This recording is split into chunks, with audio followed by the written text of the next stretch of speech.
wabarakatuh. Lun tuan mohon kepada seluruh masyarakat Aceh khususnya umat Islam maupun non-Muslim. Ketanya-nya mulai bekam kamali pokum kota Bandar Aceh tuk lorong-lorong dan rumah-rumah hanya tiba luar.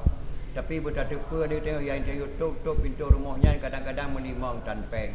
Dan le tata anak-anak muda kampung baru kagak dijitah di awal kampung dengan hanapeng melimang.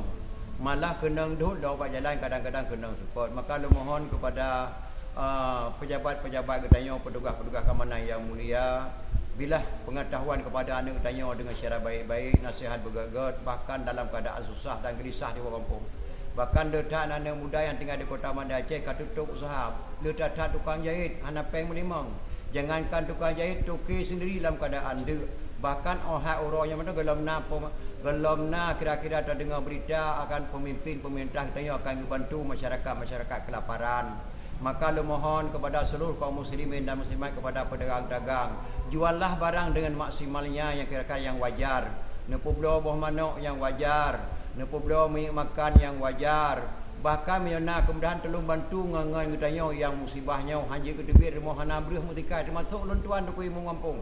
Dia datang anak muda yang mengandu bak lon tuan hanya lo jawab siapa.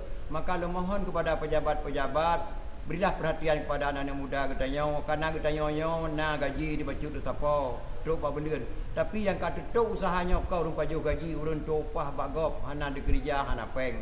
Maka lo mohon kepada seluruh kaum muslimin dan muslimat, ulun tuan imong gecik kampung baru kecamatan Baitur Rahman sedih lu tuan kalen. Termasuk anak buah lu sedih hana apa lu juk watai sepuh hana peng. Maka lu mohon kepada pejabat-pejabat yang nak kemudahan DPR tolong bantu nyo masa diberi syurga oleh Allah Subhanahu Wa Taala kepada getanyo pemimpin. Maka lu mohon kepada pedagang-dagang, juallah barang yang kekal yang wajar menurut keadaan tengah musibah. Maka eno mata sepatah kata pribadi lun tuan pegahnya isi hati si tengah imata lun roh. Lu mohon kepada pejabat-pejabat tolong bantu kepada masyarakat yang nana kemudahan, yang hana kemudahan hana masalah. Mungkin eno mata sepatah kata balun tuan selaku imam gisi kampung baru kecamatan Baitur Rahman Tunku Abdul Aziz Bandar Aceh. Sekian dan terima kasih, wabillahi taufiq wal hidayah. Assalamualaikum warahmatullahi wabarakatuh.